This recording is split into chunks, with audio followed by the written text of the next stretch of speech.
slow up, no I don't take shit. I got no love for the fakeness. If you wanna play tough and wanna hate this, I'll always show up. I don't ever slow up, no I don't take shit. I got no love for the fakeness. If you wanna play tough and wanna hate this, I'll always show up and make a statement.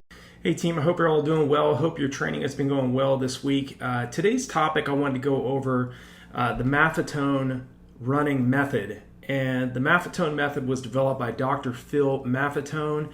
And basically what he says is, his philosophy is revolved around very low heart rate running for your aerobic base building phase, as well as when you're just training aerobically throughout the week.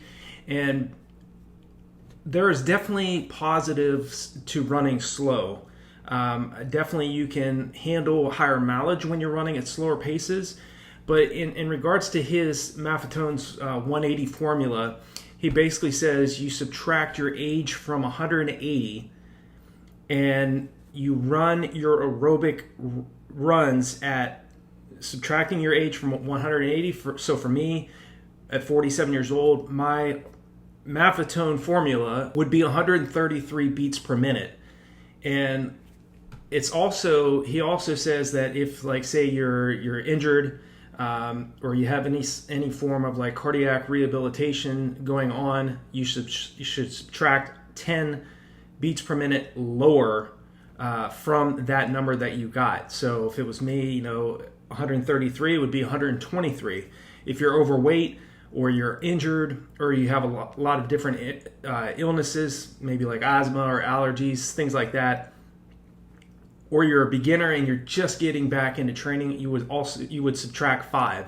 So if it was me, it would be 128 beats per minute. So 180 minus my age, 47, would make it 133. We subtract another 5, would be 128 beats per minute. It also says that you don't want to modify your number. If you're healthy and you've been training consistently for a few days a week, you definitely want to stay at 180 minus your age. So whatever that is, if you're 40 years old, it's going to be 140 beats per minute when you're running at easy aerobic running. And I certainly think there is something to say about Maffetone running, the Maffetone running formula, especially if you're building your aerobic fitness and you're not really focused so much on trying to run a fast time. You're not trying to really race. You're just trying to build your consistency, build your fitness, burn fat, gain confidence, and build your endurance to a point where you can run for longer periods of time. There's certainly something to be said about the Maffetone running formula. And I think that runners, not every runner that watches these videos of mine is trying to qualify for the Boston Marathon or make an Olympic trial standard or make an Olympic team. I think runners have different goals in mind. Some are trying to lose weight. And of course, the Maffetone running method definitely will help you to burn fat more efficiently. And there's different ways that you can test the MAF test for running in your own running. If you're, for most runners that are like transitioning to MAF training, it's surprisingly difficult because it is challenging to keep that heart rate so low without needing to walk up, walk. The good news is that your aerobic system is always going to adapt and your heart rate will decrease when running below your anaerobic threshold. So that's going to enable you to increase your training pace and race pace while you're still keeping your heart rate at or below your MAF heart rate. So there's different ways that you can do a MAF test. The first one is to warm up running for about 10 to 15 minutes at a pace that keeps your heart rate at least 10 beats per minute below your target max heart rate. As I mentioned, for me at 47, it would be 133. So really, I'd be running about 123 beats per minute. I would literally have to be just jogging extremely slow to hold that. But again, it's a warm up. You're not even focused on running. You're focused more so on jogging. So the next step to test a MAF, to do a MAF test, is choose like an 8 kilometer route that you can use for your test and all your future retest, And if your current long run is like less than 60 minutes right now, choose a route that's only about 3 miles. Okay.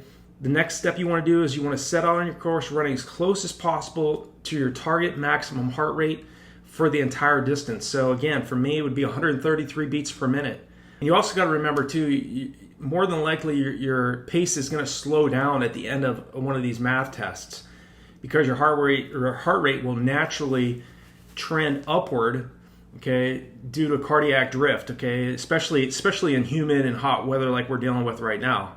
At the end of the test, you want to be able to see how long it took you to run that 5-mile distance while maintaining but not exceeding the MAF target heart rate. So again, for an athlete that's 47 like me, you subtract your age 47 from 180, it'd be 133 beats per minute. The good thing is you can see, and what's really nice about it as we transition from aerobic fitness and as you get fitter, you can see how fast you were running that 5-mile course or that 8K course in the early stages of your buildup, and then see where you're at the later end of your buildup and running at that same heart rate. And that's what's really nice about running at very slow paces. I mean, of course, you are going to burn fat, you're going to build endurance. But again, it comes back to what is the overall goal of the athlete, okay? If you're trying to run if you're trying to run, say, a sub 3-hour marathon or sub 4-hour marathon, or you're trying to break 40 minutes for a 10K, or maybe like an hour and 30 minutes for a half marathon, running at the Maffetone using the Maffetone running method throughout every single one of your runs isn't going to help you to do that, okay? It is going to help you if you sprinkle this in throughout the week, running very easy aerobic mileage during your easy relaxed days. I think there's certainly something to be said about the Maffetone running method. I think it definitely will work in regards to making sure that you're running slow enough that you're recovering from your hard training. Okay, you cannot continue to push the body hard without seeing diminished returns on your investment, your time investment. So I think it's very important, that we make sure that we are running slow enough using the Maffetone running formula. You want to increase the efficiency of your heart and lungs to deliver oxygen and nutrients to your muscles. You want to also improve the ability of the muscle fibers to utilize oxygen better and extract oxygen more efficiently. You want to rely more on fat oxidation.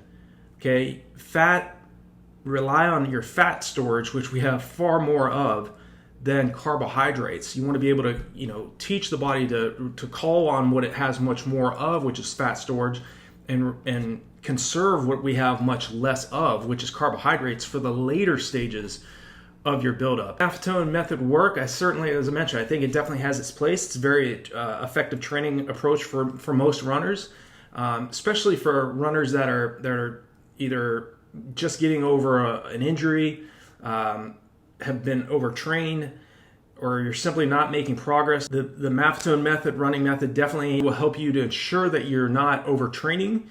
Your risk of injury is lower, and it's also going to improve your aerobic capacity. It's going to increase your ability of your muscle fibers to burn fat instead of carbohydrates at a maximum aerobic heart rate. Okay, so as you're transitioning from running at higher heart rates to a lower heart rate that's required by this Maffetone running method, there's certainly something to be said about that. So if you have any other questions, if you've used this yourself, this Maffetone running method yourself, please let me know in the comment section below how that's worked for you.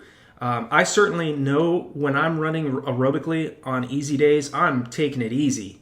Okay, I really focus, especially if it's a day after a hard tempo run or a hard track workout. I'm literally jogging the day after, because pace is irrelevant at that point on those recovery days. It's so critical to keep that in mind, so you continue to be able to push your body hard and to continue to adapt to what you're throwing at yourself. So I hope this video on the Maffetone running method has been helpful for you, gives you a better overview of this. If you have any other questions, feel free to reach out to me.